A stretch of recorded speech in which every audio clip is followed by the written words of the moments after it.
भक्तों, ओम नमः शिवाय। श्री शिवाय नमस्तुभ्यम। जय श्री महाकाल। जी हाँ भक्तों, क्या आपके घर में का जो बच्चा है उसका जो मन है वो पढ़ाई लिखाई में बिल्कुल भी नहीं लगता। आप लोग बहुत ज़्यादा परेशान हैं उसकी पढ़ाई को लेके कि आखिरकार हमारे घर का जो बच्चा है उसका जो दिक्कत हो रही है, उसका जो मन है वो पढ़ाई में नहीं लगता। आप लोगों के भी समझ में से बाहर है कि आखिर ऐसा क्या हो गया जिसके कारण आपका जो बच्चा है वो पढ़ता नहीं है। आप लोग बहुत ज़्यादा परेशान हैं उसकी पढ़ाई को लेके कि आखिरकार हमारा जो बच्चा है वो पढ़ता क्यों नहीं है। तो आपको परेशान होने की बिल्कुल भी आवश्यकता नहीं है, क्योंकि आज जो मैं आपको उपाय बताने वाला हूँ, अगर आपने उसको ध्यान से सुन के और अच्छे से कर लिया तो अवश्य रूप से सारी इच्छा, सारी मनोकामना जो है वो पूरी होगी ही होगी। और आपका जो बच्चा है जिसका मन पढ़ाई में नहीं लगता, अवश्य रूप से उसका जो मन है ना वो पढ़ाई की ओर आकर्षित होगा ही होगा।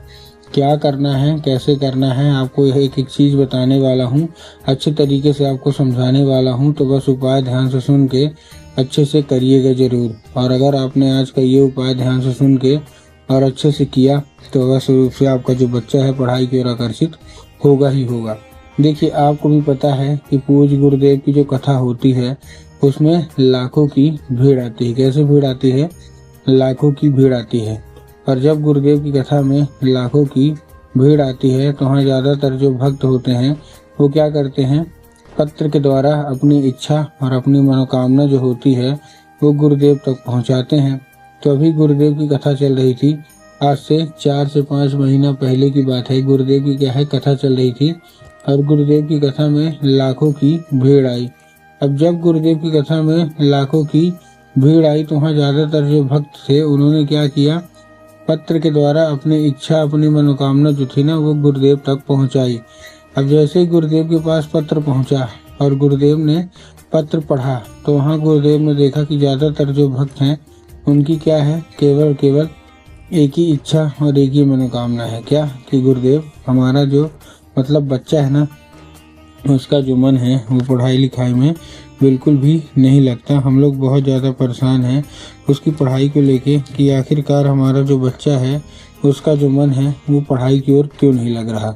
हम लोग बहुत ज़्यादा परेशान हैं उसकी पढ़ाई को लेके कि आखिरकार जो बच्चा है वो पढ़ता क्यों नहीं है। हमने उसके पीछे क्या कुछ नहीं किया, बहुत अच्छी उसको स्कूल में डाल के रखा है, बहुत अच्छा उसको कोचिंग ट्यूशन दे रहे हैं, हर एक तरह का सुख सुविधा दे रहे हैं, लेकिन फिर भी जो बच्चा है ना उसका जो मन है वो पढ़ाई की ओर नहीं लगता।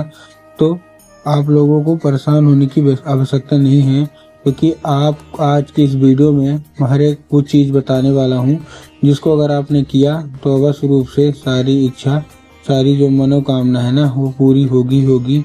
और आपका जो बच्चा है वो अवश्य रूप से पढ़ाई की ओर आकर्षित होगा ही होगा। क्या करना है, कैसे करना है, पूरा बताने वाला हूँ।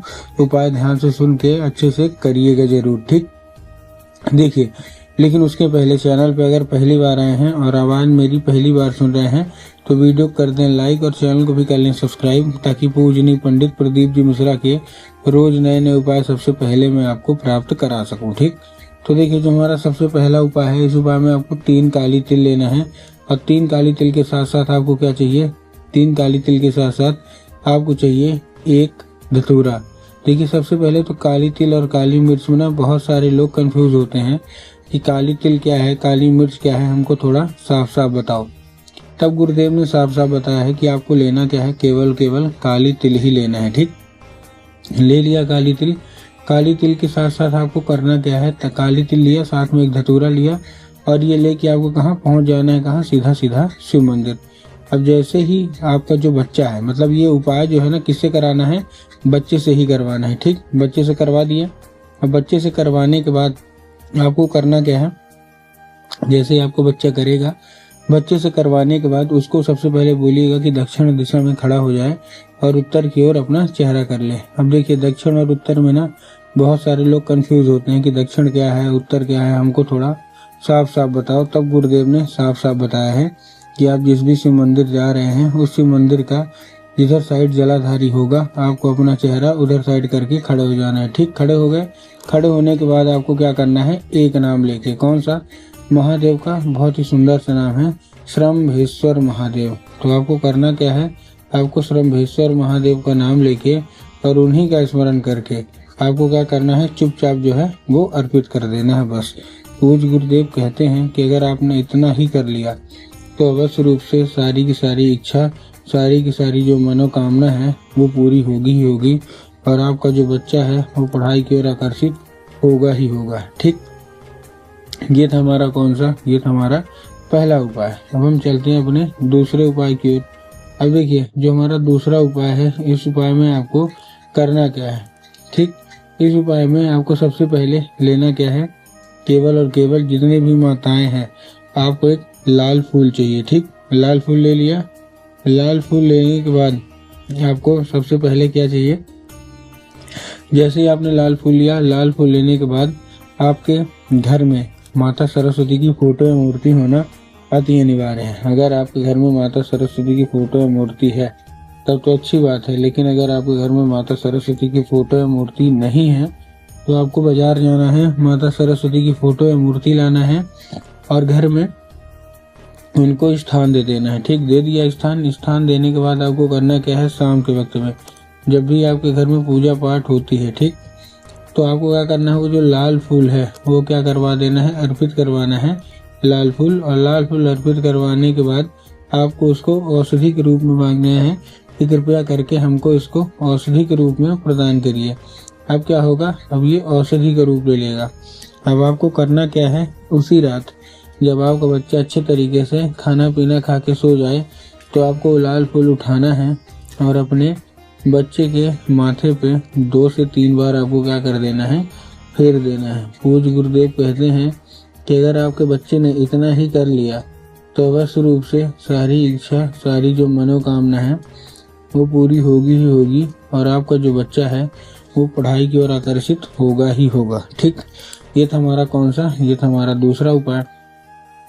अब हम चलते हैं अपने तीसरे और आखिरी उपाय की ओर। अब देखिए जो तीसरा और आखिरी उपाय है, इस उपाय में आपको सबसे पहले चाहिए क्या, तीसरे और आखिरी उपाय में आपको लेना है, आपको एक पान का पत्ता चाहिए और पान के पत्ते के ऊपर आपको चाहिए शहद का लेपन। तो पान का पत्ता ले लिया, पान के पत्ते के ऊपर आपने शहद का लेपन भी कर लिया। ठीक, अब अपने बच्चे के हाथ में देके उसको भेज दीजिए सीधा सीधा शिव मंदिर। हम जैसे ही आपका बच्चा पहुंचेगा आपके दिमाग में क्या होगा कि जाएंगे बाबा भोलेनाथ के ऊपर अर्पित करवा देंगे। ठीक, जो कि पूर्णतः गलत है। आपको बाबा भोलेनाथ के ऊपर अर्पित नहीं करवाना, आपको कहाँ अर्पित करवाना है, आपको करवाना है माता शोक सुंदरी के ऊपर। अब देखिए माता शोक सुंदरी की जगह कहाँ होती है, जलाधारी के बिल्कुल बीचों बीच। तो आपको करना क्या है, जलाधारी के बिल्कुल बीचों बीच अर्पित करवा दीजिए अपने बच्चे से। पूज्य गुरुदेव कहते हैं कि अगर आपके बच्चे ने इतना किया फिर आप देखिए कमाल, आपका बच्चा कैसे पढ़ाई की ओर आकर्षित होगा ही होगा।